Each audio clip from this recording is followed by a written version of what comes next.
Gayang napag-usapan, nagsasagawa ang Estados Unidos at Saudi Arabia ng magkasanib na pag-atake sa mga milisyang suportado ng Iran sa Iraq. Kanina nating tinalakay ang mga kadanapan sa gitnang silangan at ang mas tumitinding mga pangamba ngayon. Jonathan, narinig lang natin kay Ali ang posibleng mga hakbang sa nukleyar. Sa pagtingin sa kasalukuyang sitwasyon sa gitnang silangan, sa palagay mo rin ba na maaari itong lumawak at maging isang napakalaking issue sa lalong madaling panahon?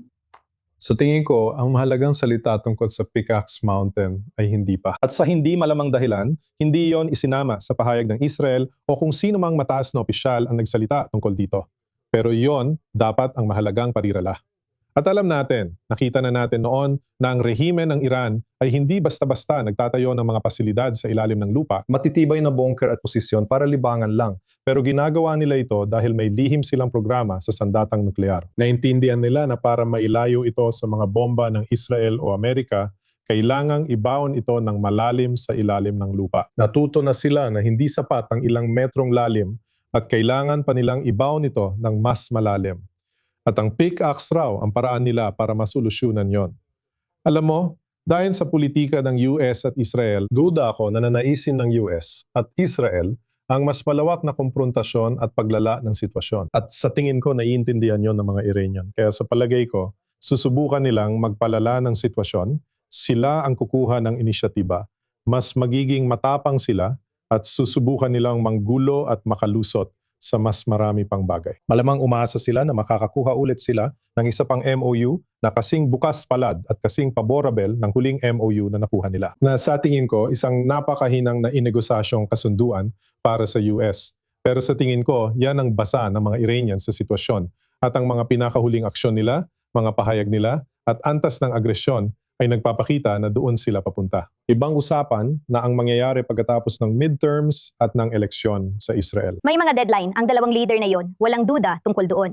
Isa sa mga mensaheng lumabas sa briefing na pinag-uusapan natin kanina ay ang katotohanang sinabi ni Benjamin Netanyahu kay Donald Trump na gusto niyang unti-unting alisin ang lahat ng tulong militar ng US sa loob ng isang dekada.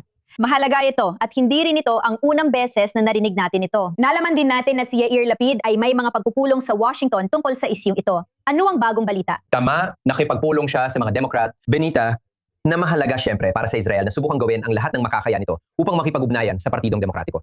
Si Yair Lapid ay isang mahusay at maasahang kinatawan para riyan. Sa madaling salita, ito ang pangunahing mensahe niya sa mga demokratikong senador o demokratikong mambabatas. Huwag ninyong talikuran ang Israel. Huwag ninyo kaming talikuran. Huwag kayong padala sa napakatigas at sa tingin niya at sa tingin namin, subdulang tindig ng dulong kaliwa ng anti-Israel na paksyon sa loob ng Partidong Demokratiko. Manatili kayo sa amin.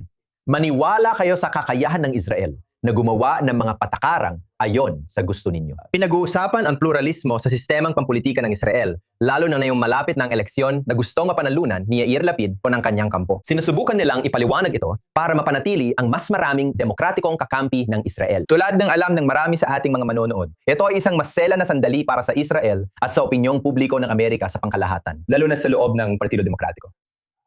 May mga isyong lampas sa kakayahan ng mga politikong Israeli na lutasin. May mas malalalim na sosyal, demograpiko at politikal na uso sa Estados Unidos na karamihan ay hindi tungkol sa Israel. Pero tiyak na makakatulong para sa sinumang Israeli na kaya na magsikap ng tapat para kahit papaano ay maantala ang mga malalalim na pagbabagong nangyayari sa loob ng politika ng Amerika. At ang sinumang sumusubok gawin ito, kung ang pagpapahalaga ay tinatanggap. Ayon sa briefing, sinabi ng isang nakatataas na source ng Israel na tiyak ng Israel na ang pinakamataas na pinuno, buhay pa talaga si Moshabe Khamenei. Ariel Ozeran, mahalaga ba talaga ito kahit saglit lang? Ipinapakita nito na may pagpapatuloy ang institusyon ng pinakamataas na pinuno na may isang tao na siyang magpapasya. Kahit na impluwensahan siya. Sabi ng iba, malaki ang impluensya ng IRGC, ng mga hardliner sa institusyong militar.